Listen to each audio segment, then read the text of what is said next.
Today, my friends, we're looking at the latest release from Timex, a well-sized and well-executed Panda Chronograph with a brilliant bracelet. This is something which you've never seen before.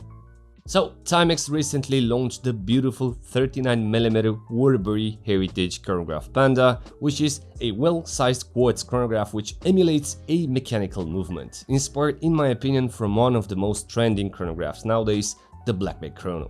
The value of Timex, in my opinion, consists in the idea of taking the best from the watch world, put them together, respond to the actual market preferences, and offer it for a super affordable price. This is the value of Timex, in my opinion. Why I was surprised this time? Besides the appealing and the trending Panda design with its mechanical haptic experience, the bracelet offered for this model is something which I've never seen before. The adjustment of the bracelet links, it is extremely simple, extremely effective and logical. I was like, why nobody thought about this before? Imagine that to adjust the bracelet you simply need to drag one side of the link, turn it and remove the rest of the bracelet from the bracket. That crazy and simple it is.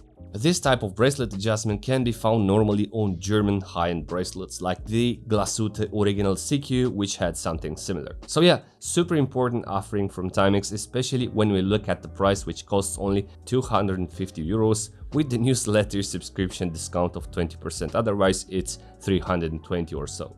Getting back to our similarities with the Black Bay, I strongly believe this is inspired from that area, from the Tudor Rolex design language for multiple reasons.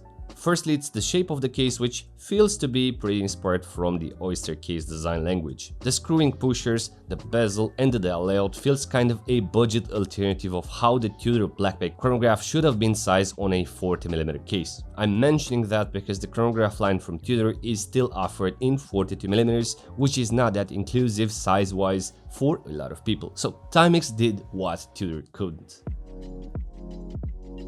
As quality, I've been reviewing Timex chronographs for quite some time already, and I have a clear idea of how much they can offer for $240. In this case, they exceeded the complexity level of the watch itself, has an elaborated bracelet and a bit of more complexity on the case level, but faking some of the aspects like the screwing pushers which aren't functional. I thought it is possible given the fact that the Seiko Flightmaster had such a feature for the price range at some point. But yeah, I can cope with the mechanical feeling of the pushers when actioning them, however, I cannot cope with the bezel alignment, which ruins a bit from the excitement of the watch. And I think after the review I will request to change it and to provide me an aligned one. Now, as design, being inspired from watches with confirmed hype, this Waterbury Chrono feels very familiar. I do appreciate the reduced size of it, it is well balanced and it's nicely contrasted with Bicompact's Panda subdials against the tachymeter ring. This being a known contrast recognized as the Daytona one, later on continued by the more affordable Black Bay Chrono. So let's go specs. We have a 39mm case which wears accordingly, has 46.5mm as lug tip to lug tip, has 13.7mm in height, which is curiously tall for a quartz movement, has 20mm between the lugs and weights 134 grams with the bracelet adjusted. We have an acrylic box glass, 50mm as waterproofness, and inside we have a quartz module with a 1224 subdial and a minute counter on the left hand side, meaning that there is no active seconds hand on the dial. But the good news is this module emulates a mechanical movement. The pusher's action is in a two-step approach as the mechanical ones, having also the sweep of the chronograph hand moving into smaller increments. However, the downside of this concept is the following. This model shares the same movement as the Timex Merlin chronograph, my preferred budget chronograph by a mile. To meet the idea of a bicompact, they kept the 1224 and the minute counter covering the small second subdial, and as a result, the watch is static. If you don't activate the chronograph hand, there is no indicator that the watch is working. And because of that, I was paranoid when I received it. The standard price of the model is 319 euros, but if you subscribe to their newsletter, you'll receive a 20% off code to apply and to purchase this watch with 252 euros. Getting into the details, we're talking about a stunning bicompact chronograph transposed into the actual trends. Clean dial, clean Panda contrast with balanced text on top and on the bottom to unveil elegance and everyday practicality. But a bit of heritage added as well, because the watch features a discrete box acrylic glass. which creates the iconic vintage and sport distortion. On the modern way, we have a lacquer tachymeter bezel which looks very good and works compositionally with the black subdials, but it's badly aligned at a bit towards left, and that annoys me because although I'm not a pretentious guy when I pay affordable for a watch, this alignment of the bezel it's not forgivable in my opinion because it's just a matter of paying attention and has nothing to do with the cut costs which might reflect on the watch quality. It's just dumb. The foreground is silver with a sunburst, but it's discreet. I mean, it clearly offers a contrast against the black bird subdials, which are outlined towards the interior with a highly polished accent. This accent, when angled, can be spotted and communicates chromatically with the two-step faceted markers, but also the hand. I appreciate this Speedmaster-ish chronograph hand due to its arrow shape, which obviously hosts lume alongside the three-dimensional faceted hand. I also like the simplicity of the watch and its symmetry without a date window. I like the baton hands and how the title and the bottom text is balancing the dial, but mostly I like the fact that this Waterbury doesn't have that Art Deco W logo extension on the chronograph hand as Timex used us to offer on the Waterbury selection. The lume is okay, typical for Timex, with lume dots above each marker, on the baton hands, but also on the chronograph tip as I was mentioning.